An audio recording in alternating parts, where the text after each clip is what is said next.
Hello everyone, कैसे हो आप सब। उम्मीद करती हूँ कि आप सब ठीक होंगे। क्या कभी आपने सुना है कि कोई भी पेरेंट्स अपने बच्चे को ही मरवा दे? क्योंकि पेरेंट्स तो अपने बच्चे के लिए जान तक दे सकते हैं। सुना तो यही है, सुना क्या, होता भी यही है ना। लेकिन यहाँ कुछ ऐसा हो गया है कि जो अपने बच्चे की बलि देने के लिए तैयार हो गए हैं ये पेरेंट्स। ऐसी क्या मजबूरी थी इनकी, आइए जानते हैं। एक बार एक राजा होता है, राजा निसंतान होता है, उसके पास कोई भी संतान नहीं होती। और एक तांत्रिक उस राजा को बता देता है कि भाई आप बलि है जो वो दो, एक बच्चे की बलि आप दे सकते हो, उसके बाद आपके घर यहाँ संतान हो जाएगी।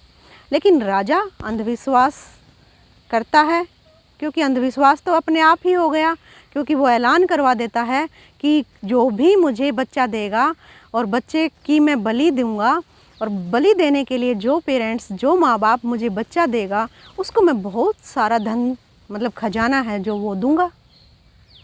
तो ऐलान हो जाता है, पूरी प्रजा मतलब ये ऐलान सुनती है, कोई भी बच्चा देने के लिए तैयार नहीं है। लेकिन एक माँ बाप ऐसे हैं, एक पेरेंट्स ऐसे हैं जो एक सबसे छोटे बच्चे की बलि देने के लिए वो तैयार हो जाते हैं। वो सोचते हैं कि ये अभी तो बहुत छोटा है, कब ये बड़ा हुआ, कब ये कमाने लगेगा, कब क्या होगा, अभी हमारे 6-7 बच्चे हैं, वो अच्छे से जी पाएंगे, रह पाएंगे, और हम एक बच्चे की बलि दे देते हैं, हमारा क्या बिगड़ जाएगा, बच्चा तो और हो जाएगा अगर हमें और चाहिए तो इस तरह से मतलब वो सोचते हैं और एक बच्चे की बलि दे देते हैं। बलि देने के लिए राजा को वो सौंप देते हैं। वो बच्चा क्या होता है, कौन होता है, एक छोटी सी लड़की होती है, 7-8 साल की लड़की होती है। वो लड़की उस राजा के पास चली जाती है बलि चढ़ने के लिए। जो विधि विधान मतलब जो करते हैं, यानी पूजा पाठ वगैरह जो बलि देने से पहले जो करते हैं वो हो रहा है। और उससे पूछा जाता है कि आपकी आखिरी इच्छा क्या है बेटा। वो लड़की कहती है कि मेरी आखिरी इच्छा क्या है, 4 दिए लेकर आओ। सभी 4 दिए लेकर आते हैं भाई, उसके पास, छोटी बच्ची के पास वो 4 दियों को रख लेती है और एक दिया बुझा देती है, फिर दूसरा बुझा देती है, फिर तीसरा बुझा देती है। इस तरह से वो 3 दिए बुझा देती है और एक दिए को जलता हुआ रखती है, उसको जलने देती है, हाथ जोड़कर आराम से बैठ जाती है, पूजा करने लगती है। राजा कहते हैं कि बेटा आपने ये दिए 3 दिए क्यों बुझा दिए और एक जलता हुआ क्यों रहने दिया।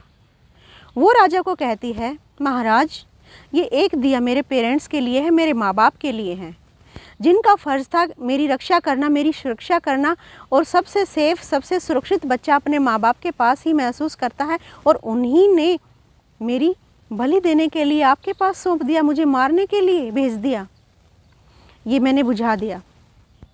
दूसरा दिया है हमारे रिश्तेदारों के लिए, हमारे आसपास, हमारे पड़ोसी, उन सब के लिए है, क्योंकि किसी ने कुछ नहीं बोला कि इस बच्ची की बलि क्यों दे रहे हो, क्यों भेज रहे हो, क्यों इसको मार रहे हो, इसको आप लोगों ने जन्म दिया है। उन्होंने विरोध नहीं किया, कुछ नहीं कहा, ये चुपचाप होते हुए देख रहे थे। ये दूसरा हमारे रिश्तेदारों के लिए है। तीसरा दिया आपके लिए है, क्योंकि आप राजा हो, राजा का फ़र्ज होता है अपने राज्य की सुरक्षा करना, अपने राज्य के नागरिकों को एक सुरक्षा के आवरण में घेर कर रखना। लेकिन आप तो मृत्यु दे रहे हो, मौत एक बच्चे की, वो भी एक छोटे बच्चे की। ये तीसरा दिया आपके लिए है। तो 3 दिए बुझ जाते हैं और ये चौथा दिया है मेरे ईश्वर के लिए, मेरे भगवान के लिए, मेरे परमात्मा के लिए। ये चौथा दिया है, ये चौथा दिया हमेशा जलता रहेगा, हमेशा इसमें मैं विश्वास रखती हूँ और विश्वास रहना भी चाहिए। मेरा भगवान ही मेरे पास है, मेरे साथ है, और मैं भगवान के पास ही जा रही हूँ।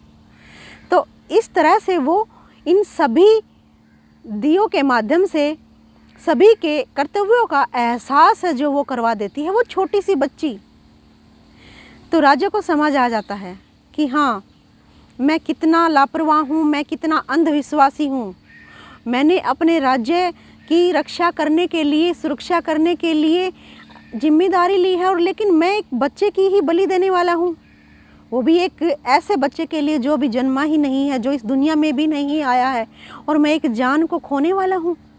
एक राजा को अपनी मतलब कर्तव्य का है वो एहसास होता है। फिर उसके माँ बाप आ जाते हैं, पड़ोसी आ जाते हैं, सभी वहाँ पर इकट्ठे हो जाते हैं। सभी को वो इस तरह से मतलब कहती है, बताती है, और यह चर्चा में यह विषय हो जाता है कि भी किस किस तरह से कैसे कैसे ये छोटी सी बच्ची ने ऐसे कहा और ऐसे किया कि हाँ, सभी ये सोचते हैं कि हाँ ये बात तो ठीक है, ये छोटी सी बच्ची ठीक कह रही है। उसके माँ बाप भी ये कहने लगते कि हाँ बेटा, कि हमने तो तेरी रक्षा करनी चाहिए थी, कलेजे से रख कर रखना चाहिए था। हम कैसे माँ बाप हैं, कैसे पेरेंट्स हैं, हमने ऐसा कैसे किया, कैसे कर सकते हैं हम लालच में आ गए थे, मजबूरी थी हमारी, हमारे पास कुछ नहीं है, हमने ये सोचा। लेकिन यह कहानी एक पेरेंट्स को यह एहसास करवाती है कि भाई बच्चे को पालना, बच्चे को सुरक्षित रखना, बच्चे की हर इच्छा को पूरी करना, बच्चे को सेफ रखना एक पेरेंट्स का कर्तव्य है, ड्यूटी है उसकी। और वही ऐसा होने लगेगा तो कौन किस पर विश्वास करेगा। आसपास वाले पड़ोसी, रिश्तेदार, कुछ गलत हो रहा है, गलत होते हुए आवाज़ उठानी चाहिए, लेकिन उन्होंने नहीं उठाई। तो ये इस स्टोरी के माध्यम से यही समझ में आता है ना कि हमें हमारे आसपास जो भी गलत हो रहा है हमें उसको रोकना चाहिए, हमें आवाज़ उठानी चाहिए। और राजा, जिसका तो मेन कर्तव्य था, जो अंधविश्वास में डूबकर यह सब इतना बड़ा कांड करने वाला था, उसको तो अपनी जिम्मेदारी का एहसास हो ही चुका था।